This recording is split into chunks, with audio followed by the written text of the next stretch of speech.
Halo teman-teman semua, kembali lagi bersama Kuli Project. Jadi pada pembahasan kali ini kita masih meneruskan materi tentang autentikasi, gimana caranya kita menggunakan user ID untuk masing-masing produk yang didaftarkan berdasarkan user tertentu yang login gitu misalnya. Jadi kita masih menggunakan bahan ajaran ini. Jadi di sini teman-teman pakai yang ini ya, lib user ya. Lib user ini materi tentang penanganan user ID. Nah, ini yang terakhir kita kan telah belajar token handling ya. Gimana caranya menggunakan token. Jadi di sini kita sudah menggunakan token nih di sini. Di setiap URL-nya kita udah pasangin token. Nah, jadi dia bisa tes misalnya tes@gmail.com. Oh, ini usernya belum ada ya. Ini kita coba cek. Ini usernya belum ada dan database-nya ini kosong. Oke, jadi kita buat baru aja. Kita sign up dengan user 1 misalnya. user1@gmail.com. Passwordnya user 1 user 1 user 123 deh. User 123 user 123. Oke, kita sign up aja user1@gmail.com. Nanti dia akan masuk nih, tapi nggak ada datanya. Oke, ini udah masuk, kita reload. Nah, kita udah punya user 1. Nah, di database-nya kita masih kosong ya. Coba kita daftarin user 2 deh, biar ada dua perbandingan user ya. user2@gmail.com. Passwordnya samain aja, user 123 user 123. Kita sign up. Oke, ini dapat user 2. Nanti dibikinin user 2 nya. Nah, nggak ada data juga. Kita masuk ke autentikasi, ini ada user 1 dan user 2. Nah, untuk real time database nya coba kita tambahin produk, misalnya produk dari user 2. Kita taruhin price nya aja $15 misalnya. Oke, nah ini masuk nih ya. Oke, masuk ya. Nah, karena ini produk dari user 2, tentunya ini ketika kita login dari user 1, apakah produk itu masih ada. user1@gmail.com. Passwordnya user 123. Kita cek apakah user dari produk dari user 2 itu ada apa enggak. Oh, ada. Nah, kita nggak mau kayak gini nih. Jadi kita mau semua produk berdasarkan usernya. Jadi produk yang ini didaftarin oleh user 1, ya berarti dia produknya user 1. Kalau misal produk ini didaftarin oleh user 2, ya berarti dia dari user 2. Nah, gimana caranya? Jadi kita nambahin satu parameter di sini, tambahin satu lagi, misalnya user ID-nya. Jadi nanti kita gunain user ID-nya ini. Ini user 1 user ID-nya yang ini, user 2 ID-nya yang ini. Nah, itu gitu ya. Jadi di mana nambahinnya?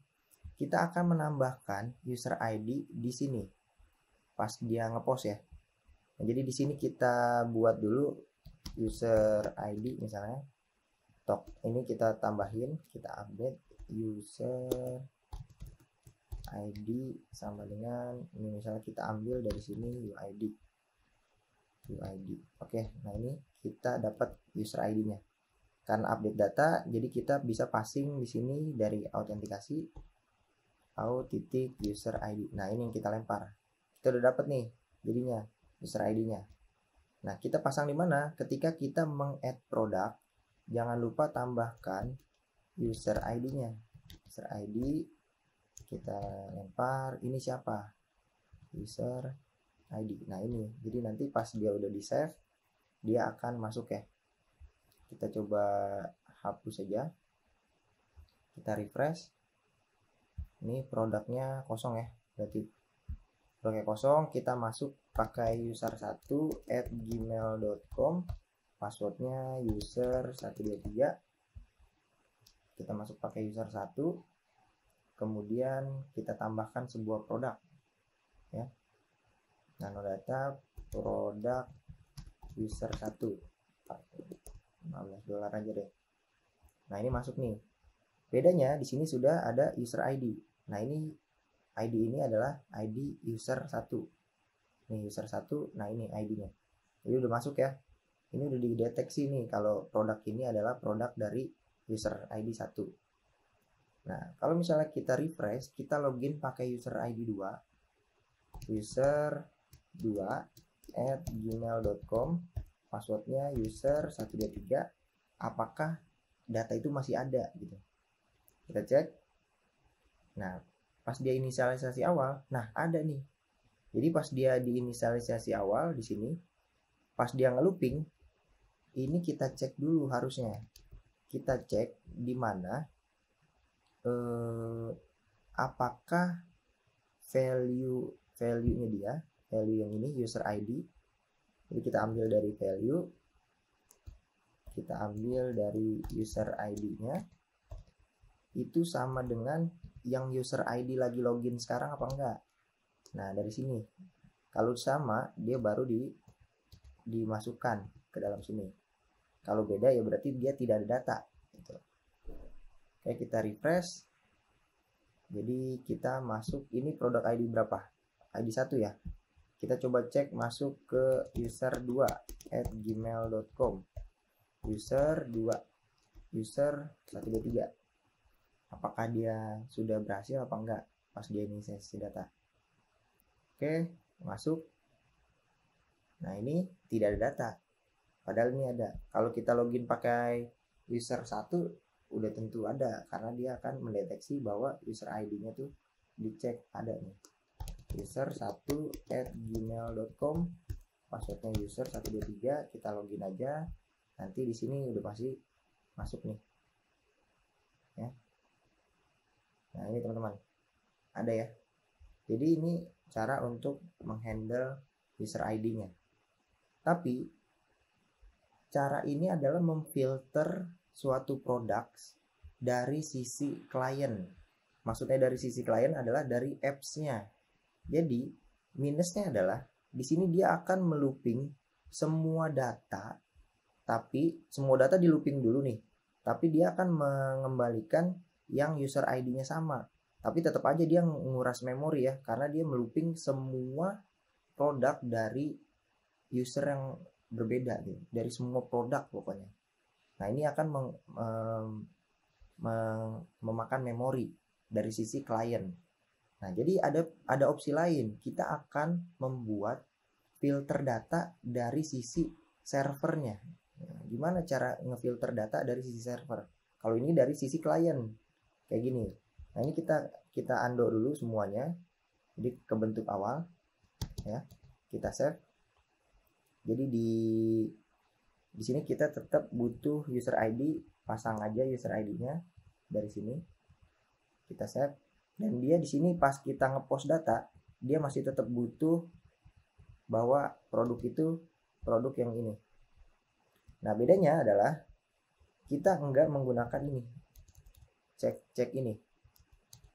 Jadi ini akan melooping semua yang sudah kita filter dari sisi database-nya. Nah, gimana caranya?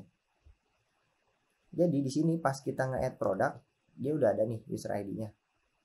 Nah, pas kita inisialisasi awal, kita akan memfilter ya. Kita akan memfilter dia user ID berdasarkan yang dia login. Caranya gimana? Beruntungnya dengan Firebase itu kita bisa menambahkan query parameter di sini. Jadi misalnya done gitu ya. Di sini ada query parameternya. Kita mau menambahkan apa? Kita tulis, kita order dulu, order by apa gitu. Karena ini kita pakai kutip 2, kita jadi di sini pakai kutip 1 ya. Jadi biar dia ada kutipnya. Order by apa? Kita akan mengorder by ini, user ID ini. User ID ini.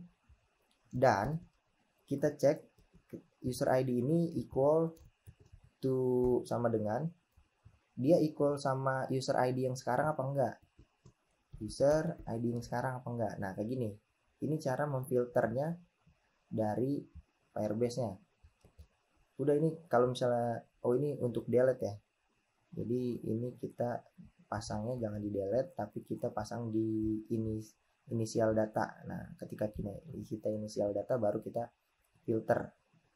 Nah, baru kalau misalnya kita udah URL seperti ini, dia secara otomatis dari database-nya, dari servernya itu udah memfilter produk mana aja yang user ID-nya tergantung dari dia login. Nah, gitu.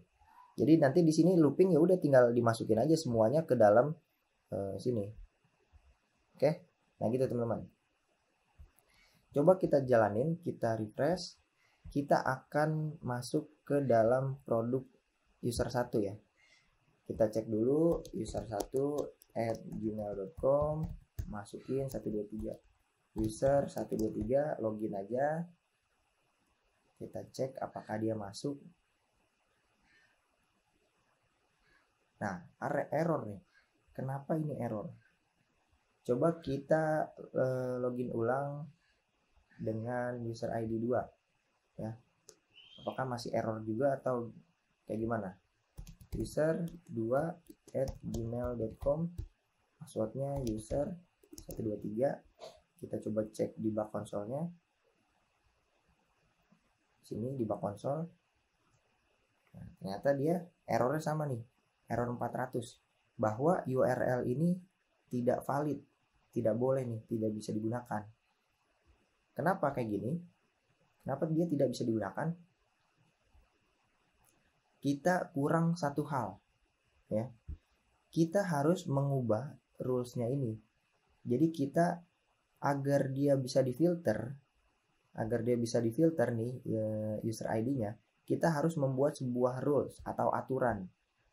Jadi kita cek node-nya products gitu ya, karena dia ada di products. Nah, di products ini kita pasang ada yang namanya titik index on. Nah, index on ini dari mana?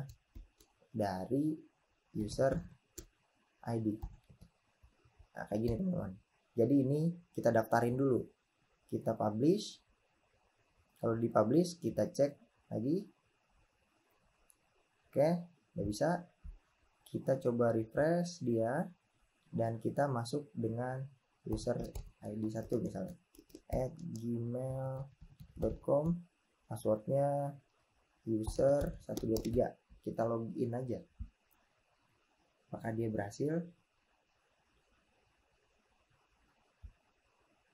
Masih error. Kenapa nih? Ya, errornya ternyata bukan hanya di situ. Jadi membuat dia di sini harus menggunakan kutip 2. Harus menggunakan kutip 2. Di sini juga pasang kutip 2. Sini juga. Nah, ini kita ganti menjadi kutip 1. Jadi kadang ada permasalahan seperti ini. Jadi dia URL ini harus menggunakan kutip 2. Kita save, kita coba refresh dia. Kita pasang user 1@gmail.com, passwordnya user 123. Kita coba masuk. Oke, nah ini hasilnya. Nah, udah dapat nih produk dari user 1 karena kita masuknya menggunakan produk user 1 ya. Kalau misalnya kita refresh lagi, kita masuk menggunakan user 2, apakah produk tersebut muncul? User 2@gmail.com, passwordnya user 123. Kita login aja. Apakah produk user 1 tuh ada di produk user 2 apa enggak? Nah, dia ternyata tidak ada data. Nah, ini adalah cara memfilter data menggunakan dari sisi server gitu. Nah, gini teman-teman ya. Mungkin pembahasannya cukup sekian. Semoga bermanfaat. Terima kasih.